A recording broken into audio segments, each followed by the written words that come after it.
So guys, जब भी हम एक वेबसाइट पर जाते हैं हम वहाँ देखते हैं कि हमें लॉगिन करना पड़ रहा है, हमें वहाँ रजिस्ट्रेशन करना पड़ रहा है। सो क्यों करना पड़ रहा है? क्यों? क्योंकि आप लॉगिन नहीं करोगे, जब तक आप रजिस्ट्रेशन नहीं करोगे आप उस वेबसाइट के एक पर्टिकुलर रिसोर्स को एक्सेस कैसे कर पाओगे? क्योंकि जो डेवलपर है उस वेबसाइट का, उसने कुछ रेस्ट्रिक्शंस लगा रखे हैं कि आपको इस पर्टिकुलर रिसोर्स को एक्सेस करने के लिए वेबसाइट के आपको लॉगिन करना पड़ेगा। आप लेट से आप एक किसी एजुकेशनल वेबसाइट पे गए जहाँ पे एजुकेशन का कंटेंट पड़ा हुआ है, ठीक है।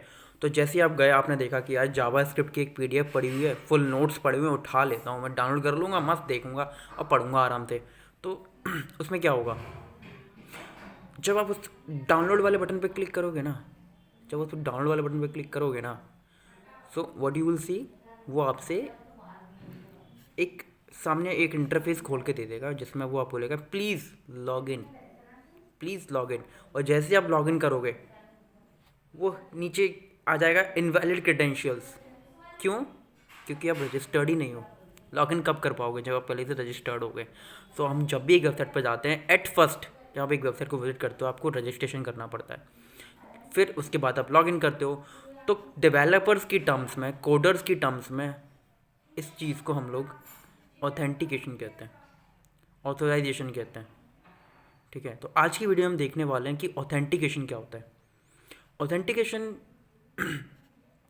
सिंपल समझ लीजिए, आपने जो रजिस्ट्रेशन किया, जो भी डिटेल्स उस रजिस्ट्रेशन में आपने दी, एट फर्स्ट आप एक वेबसाइट पर गए, आपने उस पर रजिस्ट्रेशन किया। लॉगिन करने के लिए आपने पहले उस पर रजिस्ट्रेशन किया, तो आपने जो भी डिटेल्स उसको दी, लेट से आपने वहाँ पे नेम दिया था, वहाँ आपने अपना मेल दिया था, जो भी अपना ऑफिशियल मेल यूज़ करते हो वो दिया था, और आपने एक पासवर्ड वाला फील्ड भी वहाँ पर फिल किया और एक कंफर्म पासवर्ड वाला करके आपने सबमिट कर दिया, ठीक है। ये आपका रजिस्ट्रेशन कंप्लीट, ठीक है। आपके पास एक पॉपअप बन के आ गया, ये successfully registered, okay, that's it.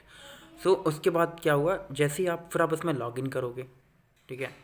आप उसमें लॉगिन करते हो ना, तो लॉगिन करते समय आपने वो मेल डाला जो आपने रजिस्ट्रेशन के टाइम पे डाला था। नहीं डालोगे तो क्या आएगा? User name is not correct और invalid credential whatever it is, ठीक है। तो वो रजिस्ट्रेशन करते समय जो आपने मेल डाला था वो डालोगे, लॉगिन करते समय जो आपने रजिस्ट्रेशन करते समय जो पासवर्ड डाला था वो डालोगे, लॉगिन करते समय दोनों चीज़ों को फिल करोगे, और वो दोनों और पासवर्ड और आपके मेल को चेक करेगा।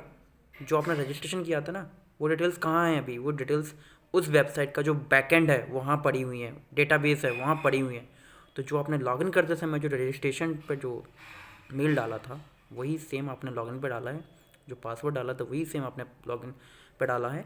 वो दोनों चीज़ें बैकएंड में रखे हुए यूज़र नेम और पासवर्ड को, जो मेल और पासवर्ड को मैच करेगा आपके डाले हुए मेल और पासवर्ड से लॉगिन करते समय, क्योंकि रजिस्टर करते समय भी आपने वही डाले होंगे ना, तो मैच करेगा। और जैसे ही वो मैच कर जाएंगे वो लिख के आ जाएगा, आपका पॉपअप खुल के आएगा एक लॉगिन सक्सेसफुली। फिर आप उस पर्टिकुलर रिसोर्स को एक्सेस करने के लिए रेडी हो जाओगे। तो इसी को बोलते हैं ऑथेंटिकेशन। आई होप आपको ये समझ में आया होगा। सो ऑथेंटिकेशन मतलब भी आपको मैं एक लेट से मैं आपको एक प्रैक्टिकल एग्जांपल दे देता हूँ कि ऑथेंटिकेशन क्या होता है। एक रियल वर्ल्ड एग्जांपल को एक साथ लेके चलते हैं। आप, मेरा कोई स्कूल है, मैं बहुत अमीर आदमी हूँ मैं, ठीक है, और मेरे बड़े बड़े स्कूल खुले हुए हैं, ठीक है, और आप मेरे स्कूल में पढ़ने आ रहे हो, और आप जैसे ही आए आपने बोला मुझे पढ़ना है। क्या मैं आपसे ऐसे बोलूँगा ओके सर पढ़ लीजिए, आप आइए अंदर और सीधे क्लासरूम में बैठ जाइए, बुक्स तो लेके आप आए ही होंगे तो आप बैठ जाइए पढ़ लीजिए? क्या ऐसा होता है? क्या नहीं होता ना। आपको क्या करना पड़ता है? आप पहले स्कूल में जाते हो, फिर आप देखते हो कि यार मैं अपने आप को पहले, मतलब मैं रजिस्ट्रेशन तो कर लूँ, पहले पहले रजिस्ट्रेशन ही होता है ना।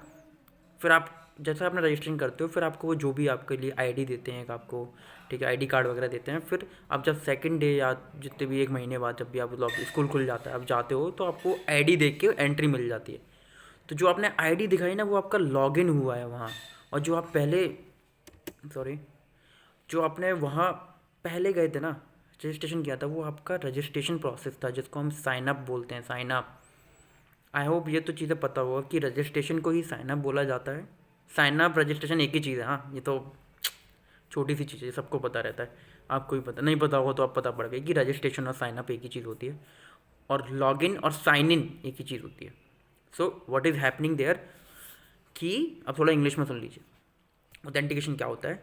Authentication is all about when you are signing up, okay, when you are signing up into your website, the details that you have submitted, these all details will saved into the backend of the website, into the backend of the website, and when you try to log in, it will check all the details whatever you have put in, like you put your mail and password, it will check both the details to the, or it will compare these details to the details which are in the backend, and when they get matched you will be logged in.